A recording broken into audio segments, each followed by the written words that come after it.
Okay, welcome back and thanks for staying with us on the Midday Brief. Now, Ghana's Black Stars are set up against Niger in Port Elizabeth as the group campaign reaches its climax. Ghana can set up a quarter-final meeting, with Cape Verde at the African Cup of Nations if they top their section by winning the last Group B match, or at least pull a draw with the Menace of Niger. That's today. Kickoff is at 17 hours GMT or 5 p.m. at the Nelson Mandela Bay Stadium, and we'll bring you live broadcast on our Joy Sports channel. But before 17 hours GMT, though, I've been joined in the studio by Ebo Apia. He's a sports consultant. Thank you very much, Ebo, for joining us. Thank you for having me. Okay, so what are our chances going into this game against Niger? We have our destiny in our own hands. All we have to do is to go into the game and win the game or get a good result. In a worst case scenario, we should have a draw that could take us through. Even if we lost and then there was a good result at that game, that will still get us through. But we don't want to go through that calculations and all the emotions that are involved. So we'll rather start our match, have our destiny in our hands, get a good result, and then that's it. And really, some are already worried about the fact that it looks like we're going for the one-goal project again this AFCON. Should we be aiming at going beyond the one-goal project, or if we just go 1-0 like this time to win again, we are still secured? The people of Ghana are such that they want the result, but they want a telepathy too. They want us to win, and they want us to win in style. But of course, we have to win in style, and we have to win with a wider margin. But what if we played in style and we lost? Well, okay, that's just another one. So if you were a coach and you had taken this as a project, I think that on a scale, like on a graph, it's what is important to the coach at this stage is the result more than the telepathy and then understanding. But for the people of Ghana, we want to see our team gel. Our strength has always been in the middle, where you used to have Laye, Stephen Apia, and then Muntari move the ball like that. That is what, for the past 6 years, from the Germany in 2006, the people of Ghana are used to. In this tournament, we haven't seen it. So you can see that folks are not so excited about our team. But some of us believe that come today, the telepathy will come, and then we'll win in style. And there's also the issue of apathy whenever we score a goal. And that lukewarm attitude, oh, Charlie, we are in the lead, so that's it. But that's been our problem for some time now. Remember against Egypt, in the final match where we lost in Angola, we had concentrated for almost 85 minutes, and then we lost concentration at the last hour, and then we lost it. Against DR Congo, a similar thing happened. We were up by 2 goals to nil. For some reason, we just lost our concentration. They came back and they equalized. But I'm hoping that the pep talk from Coach Kwesi Appiah and the assistant Maxwell Kunedu will be able to do something on the boys to psych them up. Incidentally, this is the first time we are going to a tournament with a team psychologist, and much is expected of him because then his work, the psyche of the boys, is very, very important at this stage. But do you see them doing that, the coach and then the team psychologist? Because seriously, they still put out that same attitude. I agree with you. We pay them for that. So much is expected of them. Remember, to whom much is given, much is required. Exactly. But if you want to ask me whether the psychologist's work have been at display or to the enjoyment of the Ghanaian public, I would say the answer is no. And I think today they must demonstrate why we have sent them there. Otherwise, they had no business going there. But I am positive, and I believe that Ghana will go through. But looking at Kwesi Appiah, also his handling of the team, what are your impressions? How do you think he's fared so far? Personally, I have a little problem with him in terms of how he was able to withdraw Kodjo Asamoah on the second match where he didn't do well. I think that was tactically good, but then the same rule did not apply to Asamoah Gyan. And if you compare that to Cote d'Ivoire, where Drogba didn't start because it was a lot of people were commenting that could our coach get that much? But my good friend, playing with carpenters and masons is not the same thing like playing with professional footballers. In whoever they play their trade, the level of playing is low. Compare the fitness of Adoma, who plays in the championship, to Asamoah Gyan. Remember the first match, we had a goal, a ball passed to him, he sat behind the ball, Lakadesi and could not score.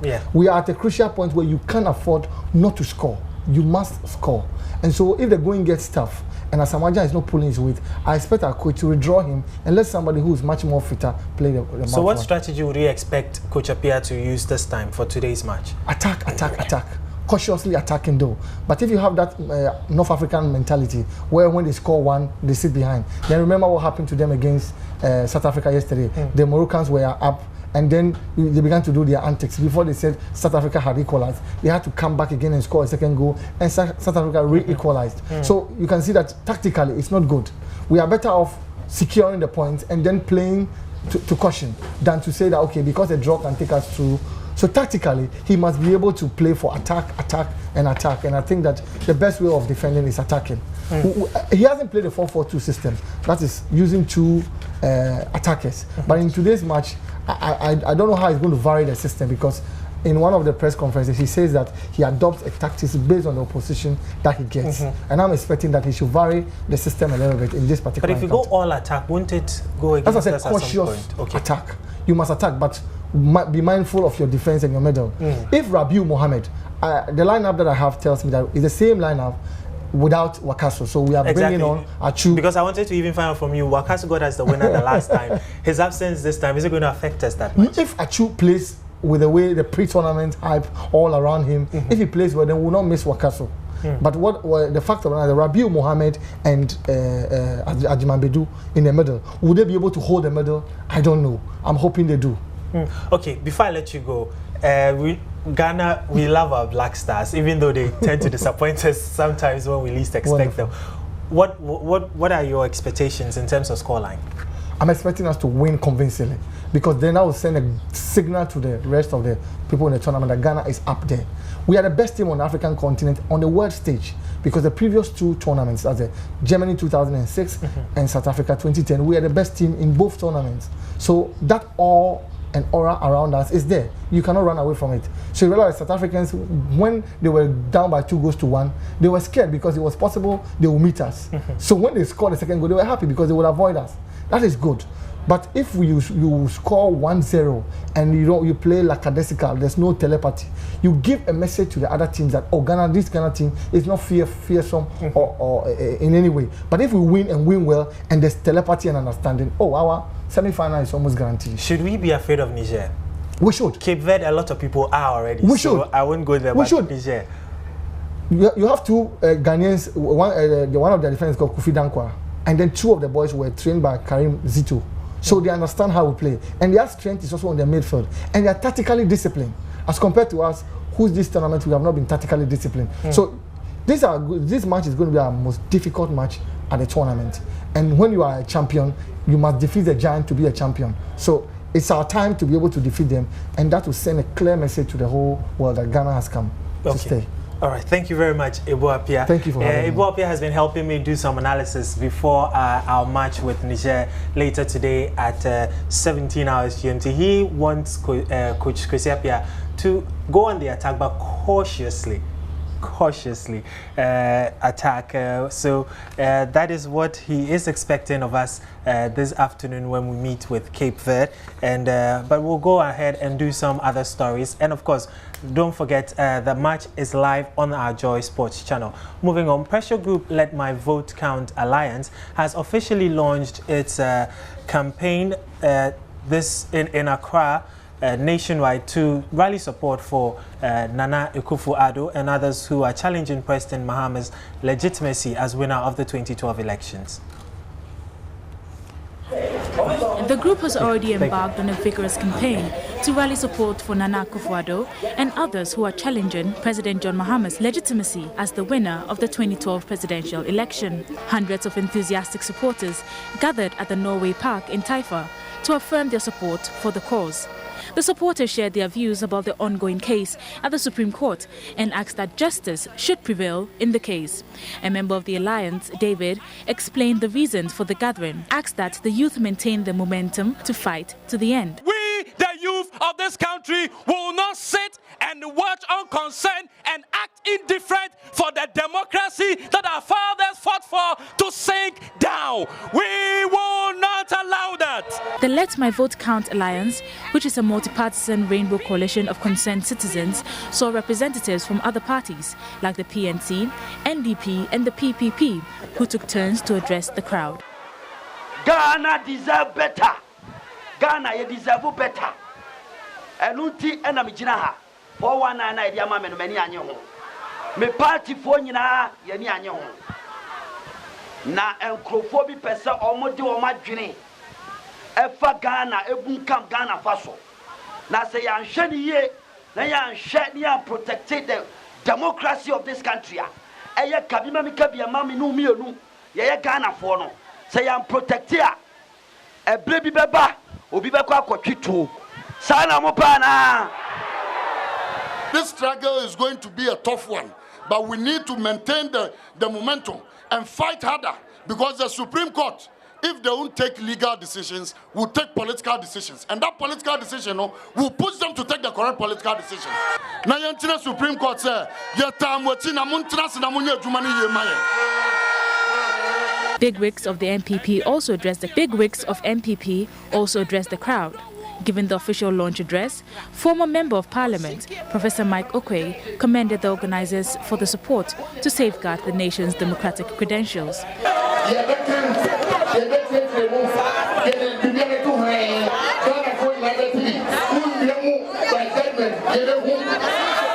The group says it would continue with its campaign in Tema on Wednesday and move to the Eastern region next weekend. Well, in a related development, the National Democratic Party, led by the former First Lady Nana Akufo-Addo, has joined the pressure group led My Vote Count Alliance. The LMVCA is a pressure group made up of members of some major opposition parties in the country who have embarked on a nationwide campaign to rally support for Nana Akufo-Addo and co who are in court. Joining us now on the line is the Deputy General Secretary of the NDP, Dr. Hilarious Abudu. Good afternoon to you, sir. Good afternoon. And thank you for joining us on the Midday Brief. First of all, I want to find out, is it really true that the NDP has joined Let My Vote Count? Well, I think I'll need to put on record that as we speak, the National Executive Committee hasn't taken a decision yet on joining the group.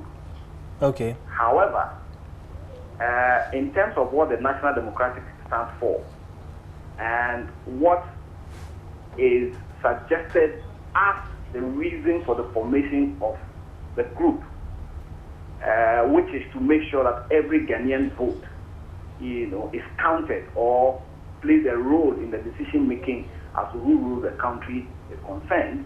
I think that the position of the National Democratic Party and that objective are in line. So, on the surface of it, I would want to say that any process or any grouping that would attempt to entrench justice, unity, peace, and progress will receive the support of the National Democratic Party. However, I want to state also that sometimes a number of these noble objectives which are put out for the formation of organizations sometimes turns out not to be true. So we are saying that preliminarily, for as long as the noble objective of the group is to make sure that every Ghanaian vote counts in the decision-making process, they will receive our backing.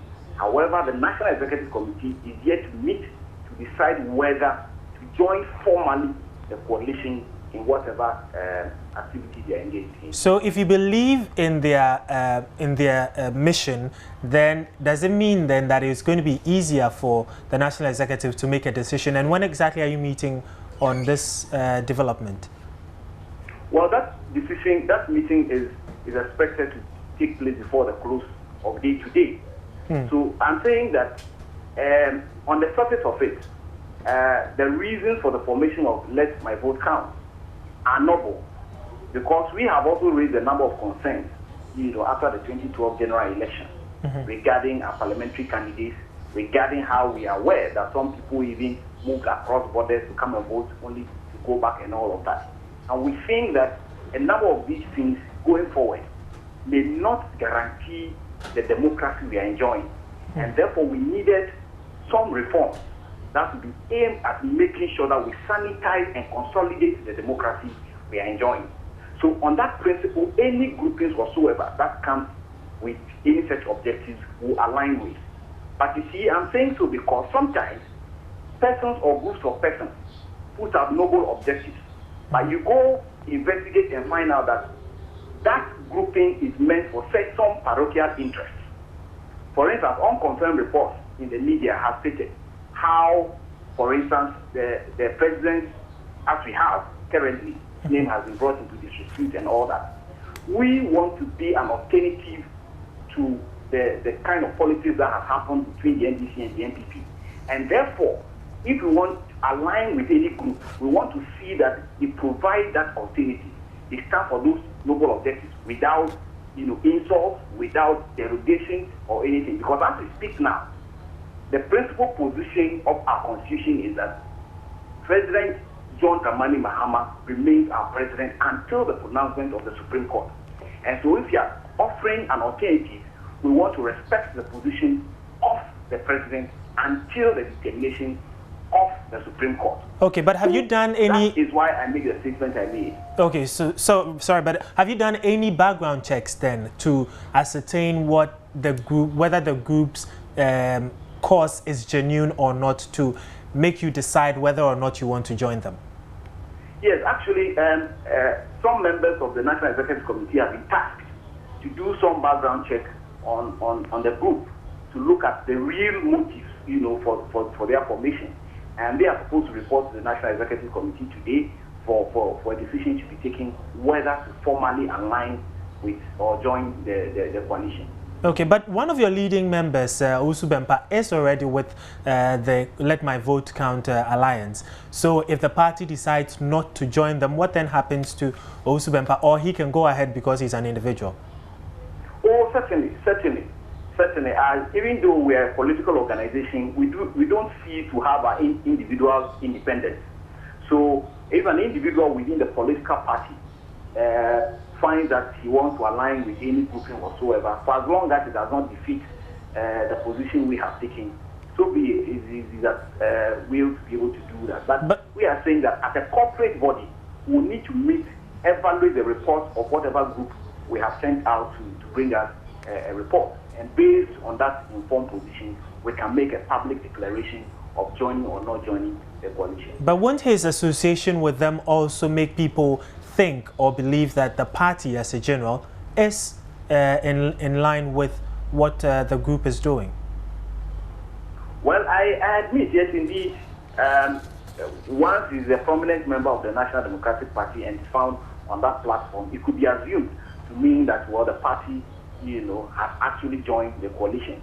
That's why it was important that I state clearly that we haven't gotten to that point where the National Democratic Party, as a body, has decided to be a part of the coalition. However, on the surface value, the reason for the formation of the Let My Vote Count falls in line with the principles which the NDP is fighting for. And on that ground, on that preliminary assessment, they would have our support.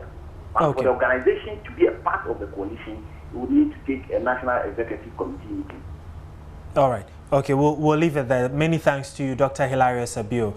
He is the Deputy General Secretary of the National Democratic Party, and he tells us that the party is yet to take an official position on whether or not to be part of the Let My Vote Count Alliance. Let's move ahead now. And constituency executives of the ruling NDC in the Adan constituency have described as illegal attempts by some members of the party to suspend them. Some members of the party held a media briefing last Monday and announced the suspension of the entire executives. They accused their leadership of failing to back their party's parliamentary candidate in the December 7 election, Comfort Doyo Kujo Gansa. But the executives say those making the claim have no right to suspend them. Cracks emerged in the Ada constituency following the defeat of the former MP Alex Tetenyo. Several members of the constituency executive refused to support Comfort Doyo as the executives accused her of bringing division into the party and for failing to work with the leadership of the party. So when Madame Comfort Doyo won the December 7 elections, her supporters started pushing for the suspension of the executives. The suspension also affects the former MP Alex Tetenyo and the district chief executive Rex Danwusa. But the executives would not budge. They accused the national coordinator of NADMO, Sam Portufe, for fueling the division between them in the constituency. Gideon Doku Agama is the constituency secretary of the NDC. Because the NADMO chairman or the NADMO coordinator, the national NADMO coordinator, wants them to come into office and then assume all party businesses, he has decided to push it to them, to force it on them, so that they will sort of barricade the then parliamentary candidates, so that we will not get the chance to go closer to them. This is the truth. Meanwhile, the paramount chief of Adan, Nene Kabu Akwaku, has expressed disquiet over developments within the party in the area. Spokesperson of the Nene Adan, Jonathan Jokucho, told reporters the accusations and counter-accusations are soiling the image of Adan. He says the paramountcy will call the factions to address the issues. He's not aware of the current situation of the press conferences that is taking place in Adan. And as such, as all the parties involved are his children, and that is asking both parties to cease fire, so that at the shortest possible time, he is going to convene a meeting of the elders and the chiefs, so that both parties will be met, and their grievances or whatever the differences will be ironed out for the betterment and the forward march of Adan. In a related development, a member of the NDC who broke away to contest as an independent candidate has declared his support for the winner, Comfort Doyo Kujogansa. He says he has always belonged to the NDC and his failure to win the seat would not change him from supporting his party. Let's stay with the NDC a little while, and a 44-year-old marketer of that party has won the party's primaries in the Buem constituency. Daniel Kwesi Ashama beat 8 others to represent the party in the Buem primaries. Daniel won by 73 votes to beat fellow contenders Kilian Abrampa, who came closest with 62 votes. The others are Akwesi Bosompem, 48 votes, Joyce Ya Osei, 36 votes, Andrew Edufori, 34 votes, David Owusu Abrokwa, 10 votes, and Priscilla Mercy Inketia polled 9 votes. The Jasekan District Chief Executive Nana Kumesi Bonsi failed to make an impact by polling only 32 votes, and Isaka Buriama came last with 8 votes. Speaking after he was declared winner, Kwesi Ashama said the people of Buem have spoken through the delegate. He enumerated some commitments he made in the constituency.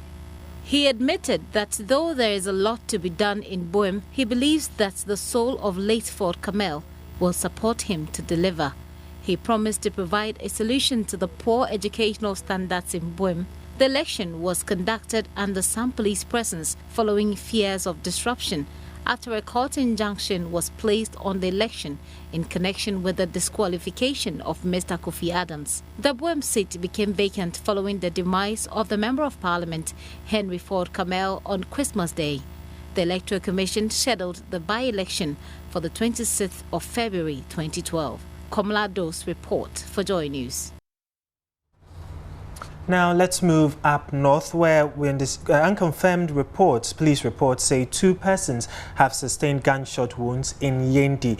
They were hit by warning shots allegedly fired by a combined police-military team that raided the Abudu Regent's Palace in the early hours of Monday. The victims, according to the assemblyman for Gabini electoral area, Abubakari Nachina, are undergoing treatment. He identified them as Hadi Gonja and Afa Shani, brother of the Yendi Constituency NPP chairman. According to him, there has been reinforcement and residents of Yendi are living in fear. Meanwhile, the Member of Parliament for Yendi, Alhaji Mohammed Habib Tijani, has called for calm in the area. Hundreds of Abudu youth reportedly massed up at the palace to resist any security threat. It is unclear yet what necessitated the raid, but information gathered from the community says the move is to prevent the Abudu royals from from Climax in this year's Damba Festival, which comes off on Thursday, January 31. We're still making efforts to get an update from our correspondent, and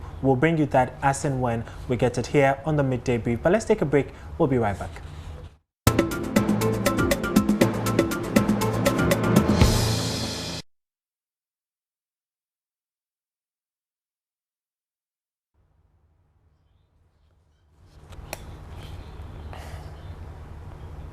Welcome back. Now, the recent death of a 7-year-old girl on the N1 highway prompted controversy and mounted pressure on the authorities responsible. Many called for the construction of footbridges on the stretch to save pedestrians who cross the N1 at the peril of their lives. This has prompted the Chief Executive Officer of the Millennium Development Authority, MIDA, to issue a statement detailing the plan of action for the construction of Phase 2 of the N1 highway project. Here is the aspect that touched on footbridges. In a rejoinder signed by the CEO of the Millennium Development Authority, Martin Eson Benjamin, Phase 2 of the N1 highway project will see the construction of additional interchanges at Abekan La Paz, Jolu, Kwashiman, Nyameche and Awoshi intersections. It is to be expected that these interchanges will take into account additional arrangements that will facilitate crossings by all pedestrians. The statement went on to say that the consultants responsible for the road design selected and advised MIDA on the location of the 6 permanent footbridges. These locations were chosen to avoid any conflict with the areas earmarked for future construction of the interchanges at Abekan La Paz, Jolu, Kwashiman, Nyameche and Awoshi intersections. The spatial demands for interchanges in the Phase 2 explain the apparent large gaps between the permanent footbridges currently on the road. He added that consequent to the completion of works under Phase 1, a safety audit was carried out by the Ghana Highways Authority, of which requests have been made by MIDA to government for additional pedestrian footbridges and the fencing of the median. These requests have been studied by government and will be attended to by GHA, who currently have custody of the road. Some of these works have already begun and involve the fencing of the median to stop indiscriminate crossings by pedestrians. The decision with regard to the new locations for the additional pedestrian walkways does not, however, involve MIDA, whose project, Phase 1, was completed and handed over to GHA in February 2012. These interchanges have already been designed and are merely awaiting funds from the government of Ghana. Now, away from MIDA, the National Health Insurance Authority, NHIAA, has terminated the appointment of its Northern Regional Accountant, Abdulrahman Gado, and 3 other scheme officials of the Savlugu-Nanton Mutual Health Insurance Scheme for negligence and gross incompetence in the discharge of their duties, which has resulted in the loss of 304,123 cedis and 51 pesos to the authority. The 3 are Abubakari Abdul Mutar, he's a scheme manager, Ishak Abdul Gafaru Sana, scheme accountant, and Tahiru Inusa, claims officer. Their actions and inactions, beg your pardon, led to the illegal payment of the said amount to Bruham Clinic in the Savlugu-Nanton district. A statement issued by the Strategy and Corporate Affairs Division of NHIAA yesterday said, quote, after thorough investigations by the NHIAA, the 4 were found to have been negligent in their supervisory roles. A decision was therefore taken to terminate the appointment in accordance with Articles 7.2 and 37.4 of the NHIAA Staff Conditions of Service. The statement said, subsequent to claims audits conducted by the NHIAA into the operations of Bruham Clinic, the facility had been directed by the NHIAA to refund the overpaid amount of 304,123 cedis and 51 pesos within 6 weeks.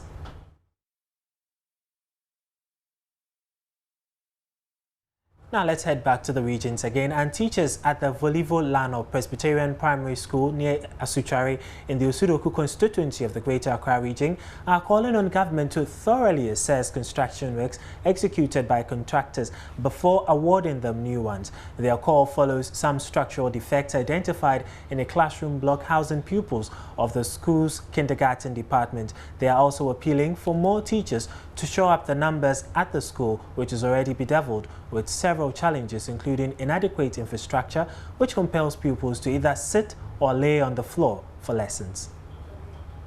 Classes had just ended for the day when we arrived at the Folivo Primary School, but one did not have to look further for evidence of the concerns raised by the teachers. From a distance, the KG1 classroom, for instance, appears to be a normal building. It sits about 82 pupils, but they have to make do with furniture less than their number. The floor does not in any way make for easy learning, a source of worry for the teachers. About 80 kids occupy this classroom, but as you can see, the desk and even the chairs don't sum up to 82 in number, and that tells you that there is a lot more work to be done here. But I happen to have the assistant headmaster of the school. His name is Rudolph Tofa. How has it been? It's been great. As we have this thing here, you can see a classroom containing about 80 pupils. We have desks not up to the number, chairs broken, and the classroom blocks, you can see the floor broken out to this extent. And I know these contracts were awarded to companies that we thought are competent of doing a good job. But as it pans out, it didn't turn out. What would be your message to government? Yeah, I would like the government, in next time when awarding contracts, they should go on or check or do the inquiries so that they get people who are competent to do the work. Because as a result, this work, it has not even taken us a year. Yeah, when this thing was redone, it has not even gotten to a year. And you can see the state. Parents also have to contend with the replaying effects of state of the classroom, as they are compelled to wash their children's uniforms almost on a daily basis, which makes them wear out in no time. But a teacher at Folivo Primary says there are other challenges bedeviling the school. We had a school uniform, but for the feeding program, we've not been able to get one. We are pleading with the government to come to our aid. Even exercise books and even bags to bring to school is a problem. And so if the government can be of help and bring us books, computers, and even laboratories. We don't even have a school library. So if they can be of help and give us one, at least a library can do. A school library would be of very good help to us. My initial encounter with a Class 6 pupil compelled me to ask about the general academic performance of pupils. Oh, well, some of the students perform very well, but others not at all. They don't do well. And what would you say accounted for this challenge? Okay, I would say some of the parents don't help out. When the students come close from school and they go to the house, they don't give them the attention for them to learn. Actually, they just leave them, they go out, they come back late. And when it's time for funeral, I can see that people's there. Instead of the parents telling them, stay in the house, take your book and learn, they don't do it. Teachers of the school are therefore appealing to authorities to monitor the construction of 2 new classroom blocks to ensure that they are up to standard. If that is done, academic work will not have to be halted whenever the rain clouds gather. Well, I wonder what the students, the pupils will be doing at a funeral in the town. But let's stay with education. Imuna is a typical village in the Ikumfi district of the Central Region. Here, no road is tarred and children, according to Joy News sources, prefer festivals to school. No difference from the other students we saw. And that when there's a festival in town, children do not attend classes. It is in this community that the Islamic Basic School, a beneficiary of the school feeding program, can be located. This school has been a beneficiary of the program for quite some time now, but lacks a convenient place for food preparation and serving. There is no kitchen and no canteen for the school. A cook who gave her name only as Sister Amma tells Joy News food is prepared and served in an open place under the scorching sun, and called on authorities to come to their aid by providing a suitable kitchen for them. How are you, Amanda? Even your canteen. You have a patana and Ebu. I'm my bread. I have a which I had a man who belongs to Pana in Nigeria.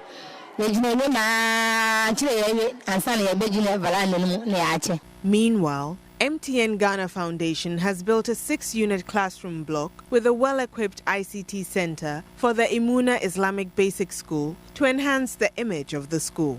At a ceremony to commission the facility, the Executive Secretary of the MTN Ghana Foundation, Robert Kujo, hoped the facility would be put to good use. The over 180,000 Ghana cedi worth facility forms part of the company's social responsibilities. Georgina Pierre's report for Joy News.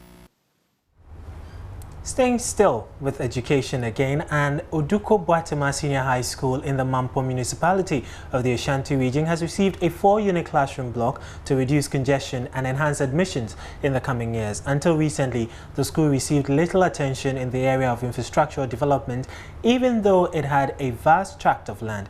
According to the headmaster of the school, the new block would influence effective teaching and learning in the school, thereby improving academic work.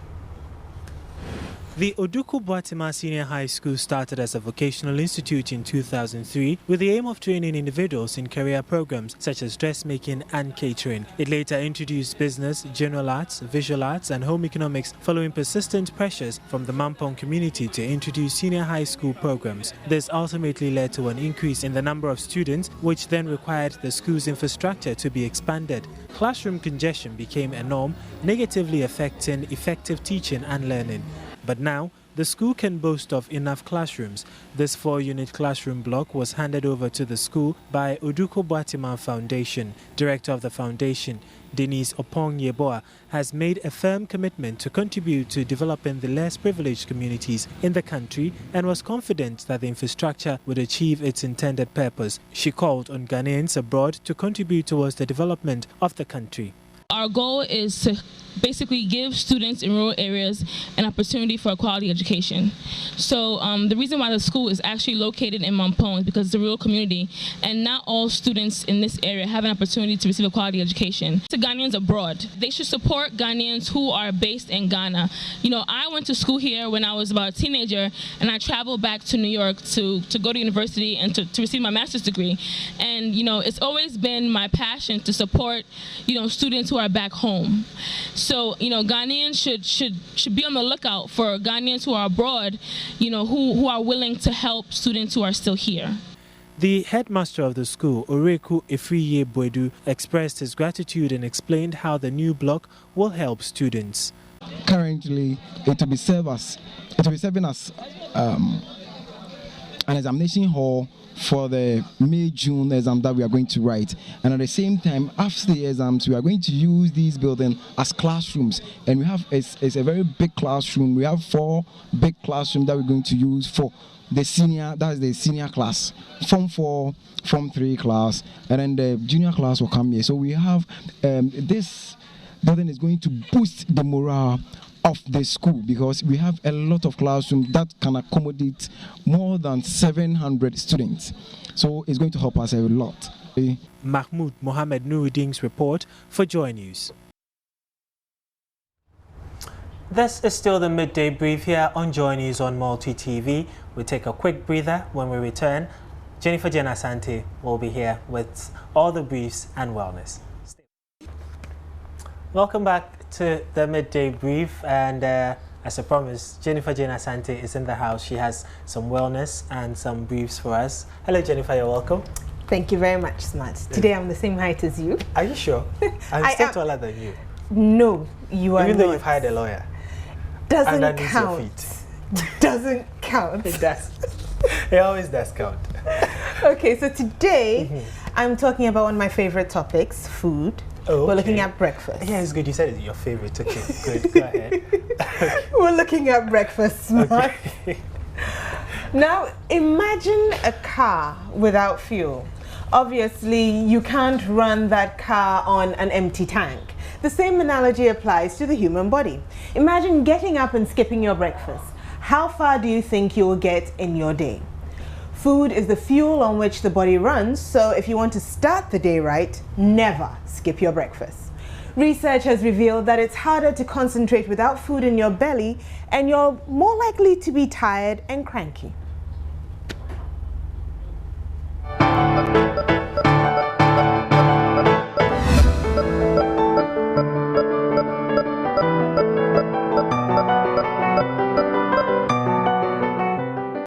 Like water, food contains essential nutrients the body needs daily. Food supplies the body with essential nutrients to help us go about our daily activities. Without food, we cannot survive. Breakfast is a meal that breaks the fast of a period of time where the body receives no food. In most cases, the period without food is usually during sleep at night.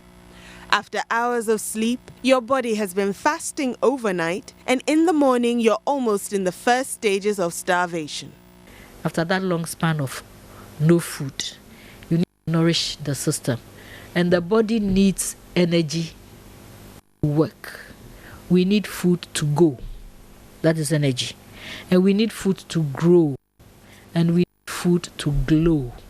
So that is our energy for going, our proteins for growing, and our micronutrients of fruits and vegetables for glowing, healthy, shining, happy, bright, cheerful. Your system needs that. And so you need to replenish. A car that has no fuel will not move. So you need breakfast. To start the day is very, very important. Start the day well, and you can go through your day. Eating a healthy breakfast is said to be one of the secrets of staying healthy. However, many people prefer to start the day without food because food tends to slow them down as it makes them heavy. However, starting the day without food has very serious implications for an individual. Skipping breakfast is not the best practice. It's not the best. If for any reason you are not able to eat once or so in a while, but you don't make it a practice to skip breakfast, it's not healthy. And some end up even developing ulcers because the stomach is empty. Your acidic juices are flowing in your stomach and on your stomach wall. So you don't have to leave your stomach empty. That's why you need to eat after that long span of not eating. Depending on the nature of the job one does, breakfast can be eaten in different forms, whether light or heavy in the morning. The one who is doing manual labor will need more energy to work, what we measure in calories. And so that person might need more food than someone who is sedentary, like somebody in the office or somebody in the market who sits by her wares and is not walking about, what we call the Makola women. Unfortunately, they sit and eat everything that passes, and so they become overweight. So with them, they need to take in less food, less carbohydrates, food that is energy giving.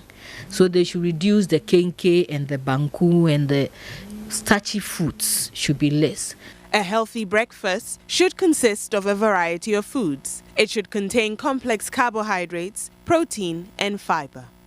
The tradition is the cereal porridge, but it doesn't prevent anybody who wants to eat kenke or even ampesi, tuber, or plantain to go with some nice contemporary stew or garden egg stew with your palm oil, your fish, or whatever you want in there.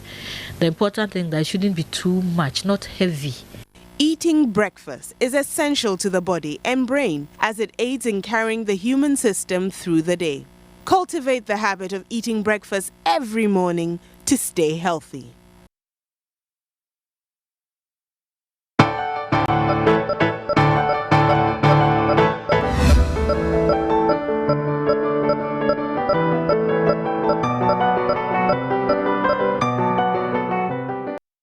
Now, French military officials say French-led troops in Mali have taken control of the airport in the key northern city of Timbuktu.